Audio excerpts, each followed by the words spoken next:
Hello, I'm Sky Matsuhashi, founder of SmartPokerStudy.com, the place for poker players who are always striving to be better today than they were yesterday.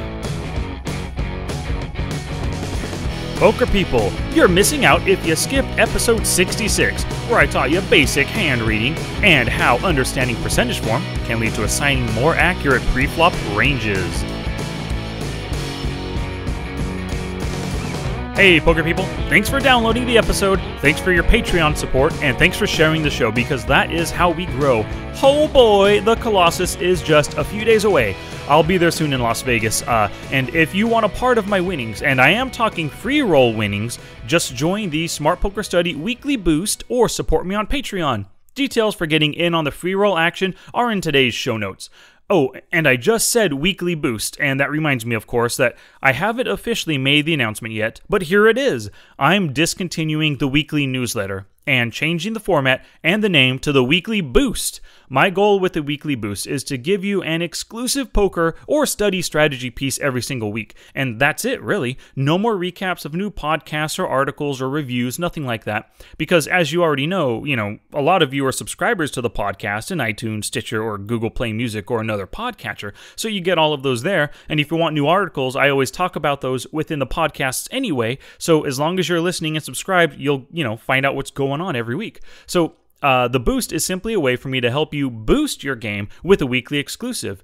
If you might find something like this useful, please go to today's show notes at smartpokerstudy.com/pod68 and sign up in the sidebar. Alrighty, it's hand reading time. Today's pod is the third in an 8-podcast series, all dedicated to strategy topics that Split Suit puts forth in his incredible course called the Hand Reading Lab. The reason for this series is to expose all of you to the importance of hand reading and to give you insights into how you can do it successfully. If you want to learn more about the Hand Reading Lab, and I really recommend that you do, visit splitsuit.com/HRL for more info, and stay tuned to the end of the podcast for the special deal that Splitsuit and I are offering all of you who purchase the Hand Reading Lab with my special offer code SMART.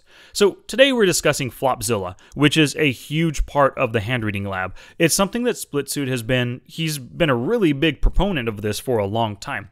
If you don't know Flopzilla, then you're in for a mind-blowing episode. Flopzilla is a range analysis software that's designed to quickly figure out how hard a hand or a range hits a board.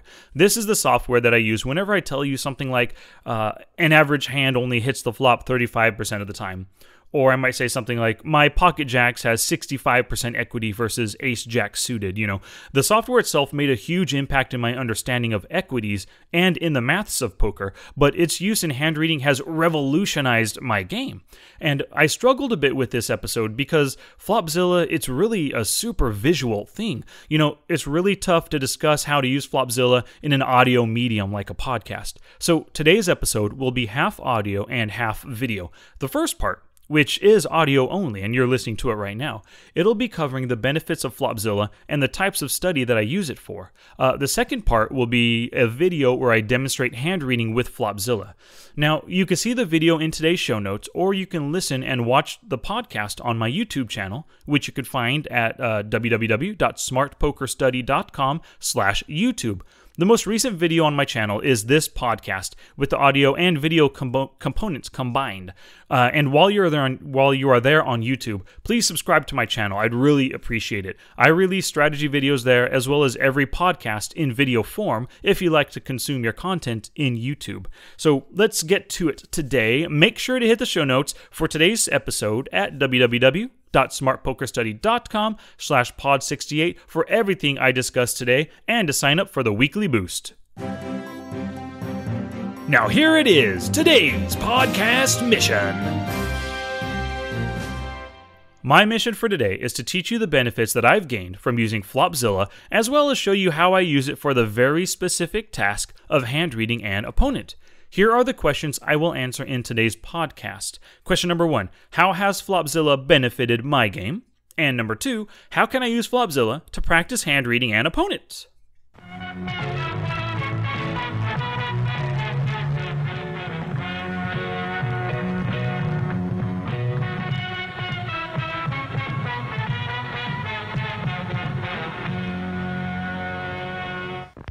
All right, so that first question is, how has Flopzilla benefited my game? And there are so many ways. I'll just run through my list quickly, then I'll hit each one individually and give you some explanations. The major benefits are range visualization, range and board interaction, future cards and effects on equity, counting combos, and utilizing the stats and filters. I will have screenshots of everything I discuss right now as well, so if you visit the show notes, you'll see those screenshots there, which would be helpful, especially if you've never used Flopzilla before. So the first way that Flopzilla really has benefited me is through range visualization. So constant use of Flopzilla has helped me to better visualize ranges. With the nifty matrix that it has and all the practice I've put in, I'm able to conjure in my mind what a 5% or 15% or 30% range, what it really looks like. With the ability to visualize ranges, I have a better idea of what my opponents are likely playing given their pre-flop actions, and I can keep this range in my thoughts longer as the hand progresses. And I'm so much better with the percentage form now because of Flopzilla as well. And remember, I discussed percentage form back in episodes 60 and 66. So this is a key skill for online players who use HUDs, which relate info to you in percentage form, but it helps live players as well. If you'd estimate a player opens the button maybe 30% of the time, or your HUD stat tells you as much, you know he's likely opening any pocket pair, ace-5 suited or better, and ace-8 off or better, every suited 8 or better, which is like, king-8, queen-8, those things. So if I say 8 or better, that just means all the better cards than the 8. And every offsuit 9 or better, along with 5-4 suited or better and 6-4 suited or better. So that is a ton of cards, but being able to visualize what that looks like in my mind really helps me to remember it better. And of course, my visualization skills aren't as good as I'd like them to be, but I find the more I use them, the better I'm getting. So the second benefit that I've really gotten from Flopzilla is range and board interaction. So until I used Flopzilla, I had no idea how to calculate how often a range of hands hits a board. Sure, I could count combos, but that's super time consuming. And it is good practice, and I'll get to combo counting in a little bit as well. So let me ask you a question. How often does the 30% range that I just mentioned hit a Jack-10-7 rainbow board? By hitting the board, I mean top pair or better and open in a straight draw or pair plus draw. The answer is actually 50%. Yep, that 30% range hits the Jack-10-7 rainbow board 50% of the time. So that board is actually really good for that range, and the reason this hits so frequently is because the 30% range consists of a ton of Broadway and middle cards, which of course hits this type of board, Jack-10-7, Broadways and middle cards. So practice like this has helped me to see the type of boards that different ranges hit strongly, which helps me to avoid costly flop C-bets or check raises or donk bets that won't elicit the fold that I'm looking for. So the third way that I've found a lot of benefit from Flopzilla is in thinking about future cards and those cards' effects on equity. So another great aspect of Flopzilla is seeing how different flops affect equities, but also what future cards can do to it. So pocket aces versus the 30% range and the Jack-10-7 rainbow flop, the pocket aces has 74% equity. Even though that 30% hits 50% of the time, the pocket aces is still best, and it has 74% equity. And that's great to know. But what do you think the equity is on a turn queen? What about a turn 3? So think about it for a second and shout out your answer. Pocket aces has 74% equity on the flop, but the turn queen makes it... well, it drops it to just 72% equity. Not a big drop, but it does. That queen helps that 30% range much more than it hurts it. But what about a turn 3? So pocket aces has 74% equity on the flop. The turn comes a 3, and that makes it, shout out your answer, increase to 81%. So that 30% range misses that turn 3 a whole heck of a lot, and it helps our pocket aces. So now, we also know that future cards can be good for us or our opponent, but we often don't think about it in the hand, But working with Flopzilla gets you to start thinking about this kind of stuff much more often, which helps you to develop plans for future cards. If you know what helps your range and hurts your opponents on the next street, or vice versa, you can make plans for the cards that come on those future streets. So the fourth way that Flopzilla has really benefited me is in counting and understanding combos. So I talk a lot about percentages and percentage form in poker. Well, that's well and good for someone like me who understands percentages and can quickly convert this to actual hands or a range of hands. But Flopzilla does something really cool, and it displays ranges and statistics in combo form. For example, that 30% range consists of 281 combos once we remove the board, the Jack-10-7 cards, and our pocket aces. So this now hits the flop 53% of the time, which is 148 hands. And for lots of people, these hard numbers are easier for them to understand. If you think 53%, maybe that's difficult. But for some people, 148 out of 281 combos, those hard numbers could be easier. So looking at analyses in combo form helps us to spot humongo frequency issues in our game. So let's say we get to the flop with a player. We c-bet 90 combos of hands that we have, but he check shoves and we only call his check shove with sets, with a flopped set. Well, for any non-paired flop, there are only 9 combos of sets, which means we're calling 9 out of 90 combos that we c-bet, or only 10% of the time, which means we fold 90% of the time. His check shove only needs to work maybe 50% or less, but it's working 90% of the time. He's printing money by shoving 100% of the time versus us in this spot. So finding and correcting these frequency issues can plug many holes in our game. Alright, so the fifth way that Flopzilla has really benefited me is through utilizing the statistics and filters section. So you'll definitely need to go to the show notes to take a look at this if you don't have any experience with Flopzilla. But the statistics section shows you how to narrow the range as you progress in the hand. Within the stats section, it will show you the percentage of the range that hit a specific hand, whether that hand is like top pair, a set, a flush draw, or no made hand, or whatever, You can begin to narrow down the range by filtering for these specific hands. So, and once again, I know this sounds a little difficult if you don't know Flopzilla, so go to the show notes and please check out a screenshot as you listen to this. It might help you, it should help you understand. So, with that 30% range and the Jack-10-7 rainbow example, and we've got pocket aces, let's say our opponent only continues beyond the flop with top pair or better and open in a straight draw and a pair plus a draw. Well, from the screenshot in the show notes, we see that he only continues with 148 combos of his original range. The software removes hands from this range and, the hands that don't meet the criteria that we set of top pair or better, open in a straight draw, or pair plus draw. I'm sure you can see how valuable this aspect of Flopzilla is to hand reading. You don't have to mark hands off on a piece of paper or painstakingly consider each one in PokerStove and manually remove them from the matrix. This absolutely simplifies hand reading, and I'll get to an example of doing that in just a bit. So those are the 5 big benefits that Flopzilla has given me. There are many more aspects that Flopzilla has, but you'll have to practice with it to find those out, or watch some videos on Flopzilla in YouTube or something, And for a great video on Flopzilla that Splitsuit created, just visit the show notes where I've got his video called How to Use Flopzilla Embedded. It's about 34 minutes long, and it'll teach you everything you need to get started on using this fabulous software. Alrighty, so before I get to the hand reading example, let me tell you about one way you can support me and this show. Patreon is a website where you can support an artist for the content that they create, and you can find me there. By supporting me on Patreon, you'll keep me up and running, and you can get some exclusive poker strategy content that I won't deliver anywhere else. There are different levels of support, and with each level comes different rewards. You can get over-the-top podcast shoutouts, early release podcasts, extra patron-only podcasts and videos, copies of my future ebooks, and more just for supporting me with a small monthly contribution. There are also some crazy goals that I've set. Help me hit these monthly goals, and you'll hear more strategy content in the form of more questions answered, longer podcasts, or even more frequently scheduled podcasts. Who knows, with your help, I might be podcasting 5 days per week.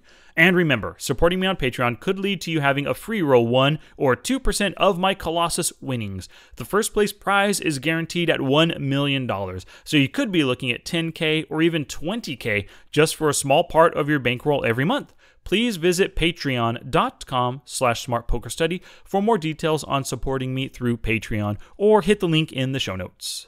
So the next question I wanted to answer as part of my mission is how can I use Flopzilla to practice hand reading an opponent? So now begins the video portion of the podcast. You can listen to this if you've just downloaded the MP3, but I know you'll get a lot more out of it if you watch the video in the show notes. Just go to smartpokerstudy.com/pod68 to see the video. Let's begin. Alrighty, so as you can see, we've got Flopzilla open right here. We've also got the hand history and a calculator, of course, all the accoutrements you need to run some hand reading. So let's take a look at the hand right here. So the hand was sent in by a listener, Old Faithful. 100 BBs effective. The hero in the middle position with aces, the clubs and the heart, opens to 3 big blinds. Everyone folds. The button calls, and the Old Faithful estimated his calling range to be 30%. And he said this in the email, you know. And so for hand reading, remember, hand stood for history, assign, narrow, and decide. So let's go in and get started. We'll read through the rest in just a sec, but right here. So we are in the MP. We opened to 3 big blinds with pocket aces. Actually, let's enter. We said first he has estimated 30% calling range. So let's go ahead and assign a 30% calling range right here. That's what it looks like. But let's enter our cards here. Now, he did just call, so we, of course, want to take out some hands that would probably 3-bet us right there. He didn't give much beyond just, you know, he estimated 30% calling range for the guy. So we're at 26%. Well, let's take these out first real quick. 27%. Let's say he calls with some aces. Let's toss in another suited king just for good measure. Okay, let's say this is the range, 30% calling range that the guy has. We got our pocket aces, and let's see here. So first is the history. So that's all the history that we have with the guy. Next is assign arrange. So based on his pre-flop actions in the big blind, he just called us. And so this is what we assign the guy right here. Next up, the flop is 6.5 BBs. And it comes a jack of hearts, 10 of clubs, 7 of spades.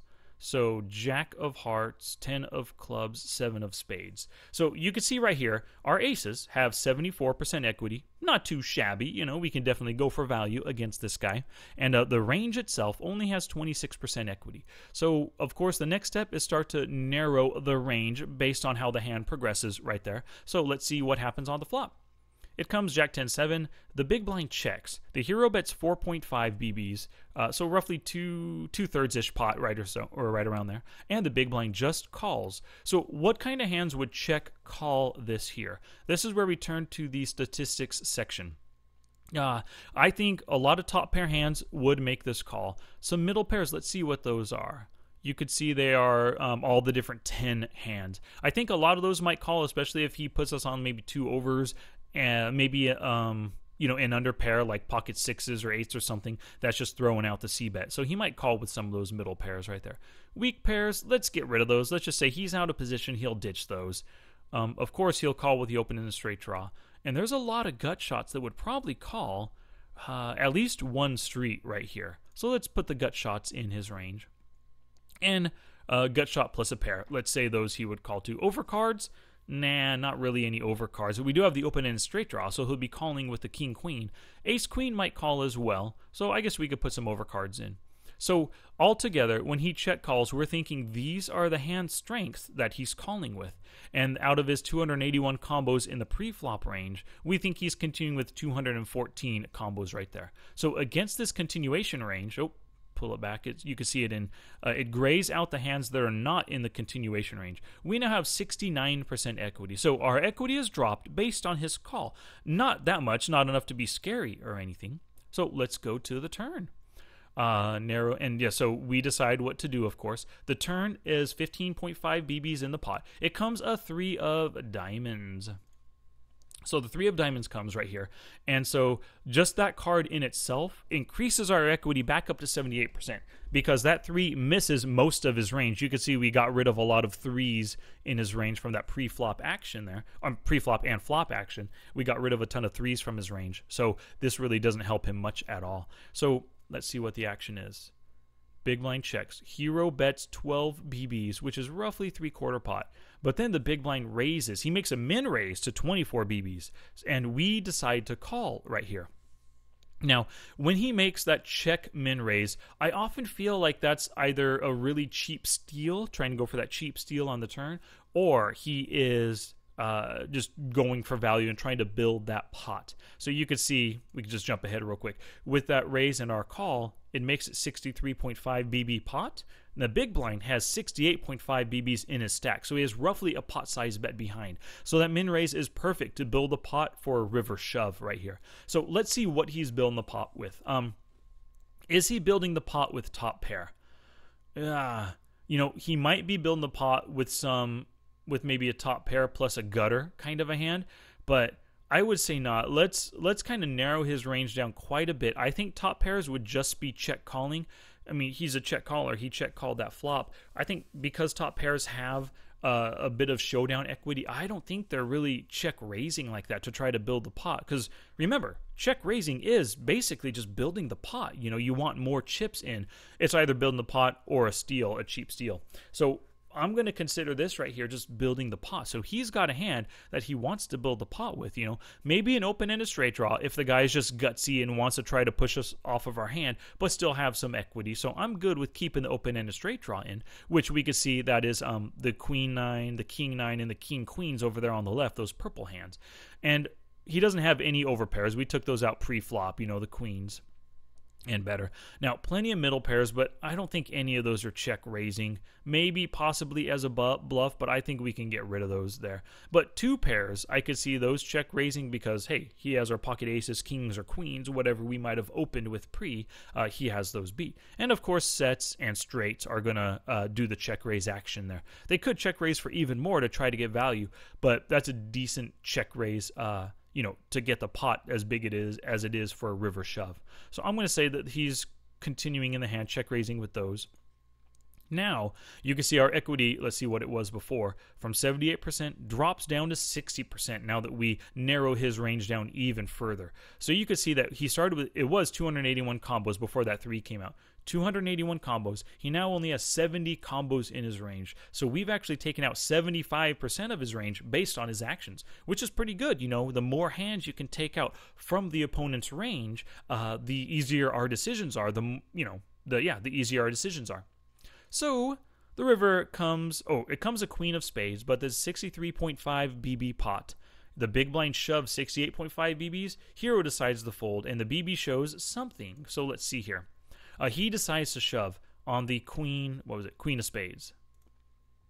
So the queen of spades hit. What is he? Is he just shoving with here? Is he shoving with any top pairs? Right there, the king queen, because there was an open-ended draw and then now suddenly hit a top pair. Is he shoving with those? Or is he just check calling or even perhaps check folding with those kind of crappy busted draws right there? Because you can think all of these top pair hands now are ones that were draws on the flop and turn, and now they turn into a little bit of showdown equity. So he might be check calling with those. I kind of doubt he's shoving with those top pairs. Now, I think he's probably shoving with any two pair hands, which is basically just the Jack 10 because we eliminated other ones on the flop. He's shoving with his sets and he's shoving with his straight as well. I really think that's all that he's shoving with right there. So if we say that this is what he's making his donk lead on the river, donk shove on the river, we now have 0% equity because our pocket aces loses to, of course, two pair or better right there. So I think this is a fold in my estimation. It's a fold. And the hero, Old Faithful, does decide to fold right here.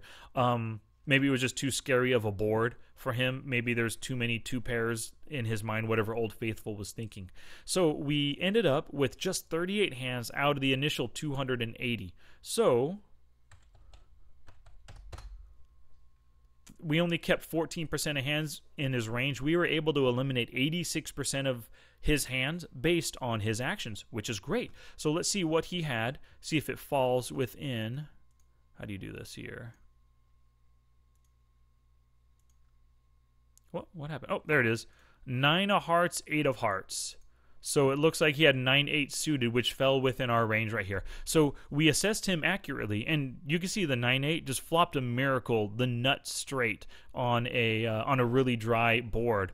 And he went for max value extraction by just playing it slow playing the flop, doing the min raise on the turn to build a pot, and trying to shove. probably with the intent of making it look super bluffy. But we didn't fall for it, and he ended up showing the big blind showed that 9-8 suited. So that is a hand reading example for y'all. I hope you enjoyed it. Alrighty, as you can see, Flopzilla is super useful for hand reading opponents and for changing variables and seeing how equities can change as hands progress. I hope you got a lot from that, and if you'd like to see more of those, stay tuned for my special offer.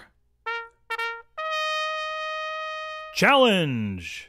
Here's my challenge to you for this episode. If you've got Flopzilla already, do some hand reading practice with showdown hands that you've played and that you don't remember. See how accurate you are in your final assessment of the opponent's range. If you don't have Flopzilla yet, either get the hand reading lab that comes with a license to use Flopzilla with my offer code SMART, or go to www.flopzilla.com to download it for a free 7-day trial and do some hand reading practice on the hizzy. Now it's your turn to take action and Scooby-Dooby-Doo something positive for your poker game. Now get it on.